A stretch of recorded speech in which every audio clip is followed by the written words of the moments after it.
Katie's or just come to town for a visit, stop in and shop with us. But if you're in a hurry, you can pre-order your groceries at Hancock'sNeighborhoodMarket.com.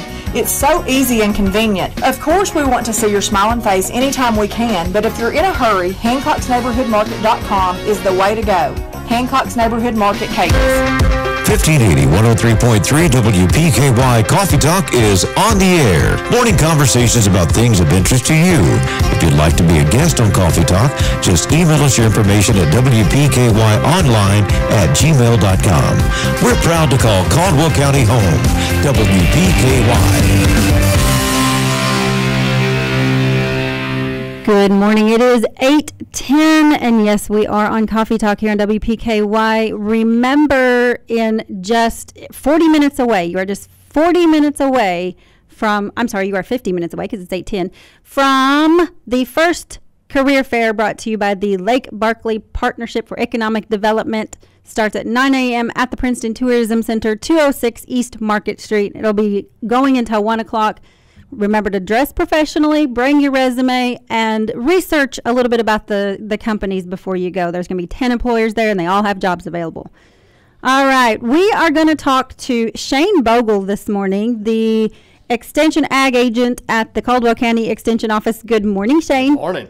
So we've got a few things coming up. Talk to me about what's coming up at the Extension office. Well, I tell you, we are on the wind down for our agriculture type meetings for the year as farmers are getting ready to be very, very busy. But wrapping up, one of our yearly events will be the UK Wheat Field Day. This is a yearly event held in the spring for our wheat producers to see variety trials, see what's going on in the wheat industry, chemicals, marketing information. Will be held on Tuesday, May the 14th from 8 to 1 at the Research Center. They usually set a tent up there on the right-hand side of 91, and we'll have different tours going to see what's going on in wheat production. Again, that is Tuesday, May the 14th at 8 a.m. to 1 p.m. I know there will be a lunch that's sponsored by the Small Grain Growers Association, and usually we have some lunchtime speakers from main campus talking about what's going on in the university. And of course, we do have the Grain Crop Center of Excellence still under construction. Have you been by there to see all the stuff going on? Well, I have not. I need to do more traveling in Princeton, and I think I'm going to get a chance to with the weather getting better now. Well, they are kind of, I guess, toward the tail end now of the construction and the renovations and the additions going to the Grain Crop Center of Excellence out there. And this will be a time that some questions can be asked, and I'm sure they'll talk about the progress that's going on because this fall will be the grand opening of that. That will be a big deal.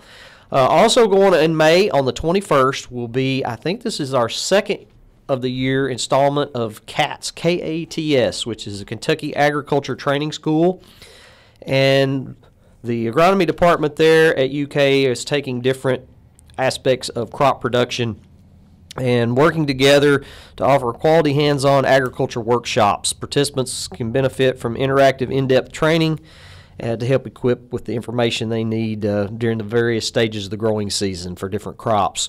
And the goal is to help educate those attending so they can make more informed decisions regarding crop management and production.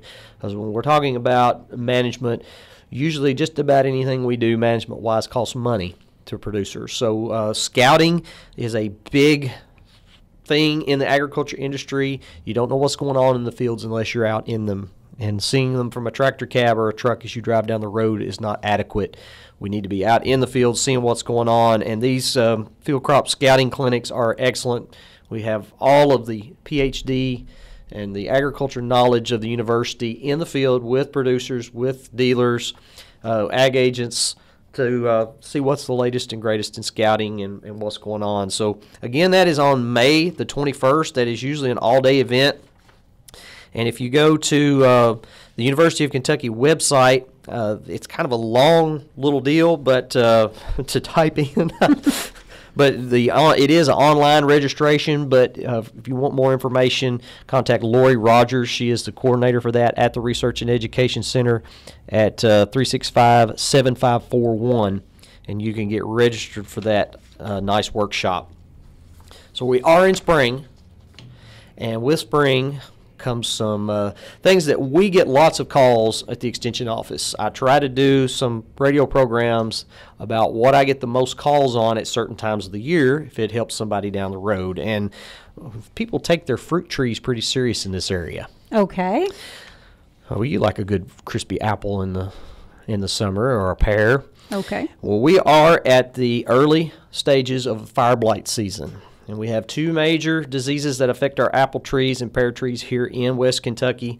One of those is fire blight, the other is cedar apple rust. In the next show, we'll be talking a little bit about the other one, but I want to focus on the fire blight because right now is the infection time when that is happening. Most people say, well, there's no leaves on the trees, there's nothing going on. Well, have you seen some trees in bloom? Mm-hmm. There's a lot of things in bloom. You're feeling the things in bloom. Oh, yes, right in my head. Yeah. Can you hear me okay? Are your ears popping? Apple and pear trees are in the bloom stage, especially this end of the state, and infection by the fire blight bacterium occurs during this time. And those protectant antibiotics need to be applied right now while that risk is high. And most people think, well, I need to be applying when it's all leafed out and things are going, but protecting that bud is important. And risk for infection can be assessed using a nice fire blight disease model on the internet.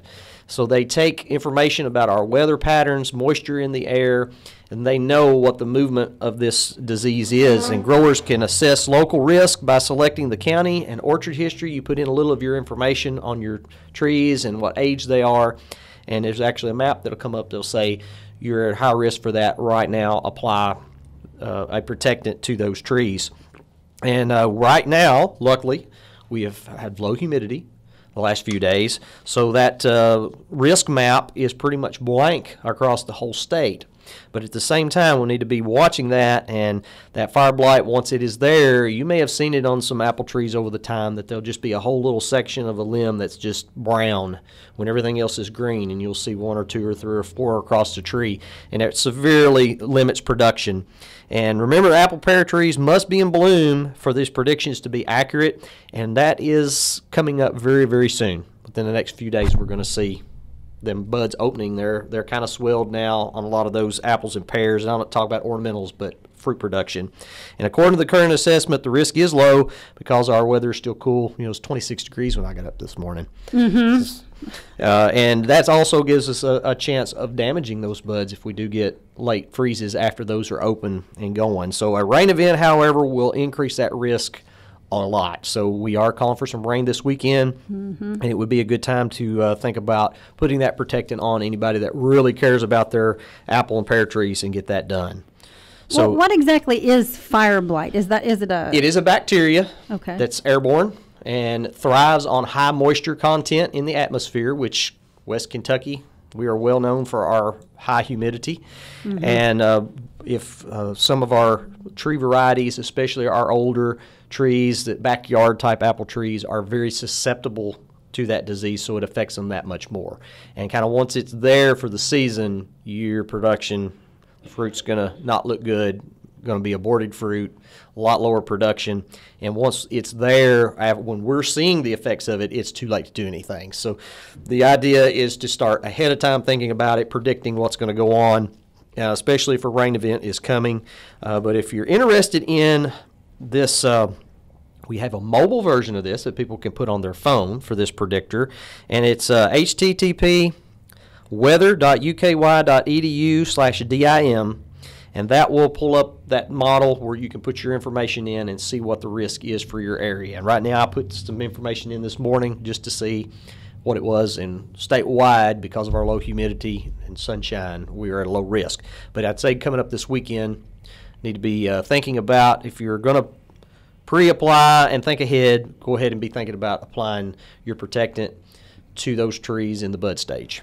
Can you do that when it's going to rain? We need to, once it's on there and it's protectant, it would have to be a really high, heavy rain. Just your regular rain event is still going to be protected because it's coated and covered and is doing its thing.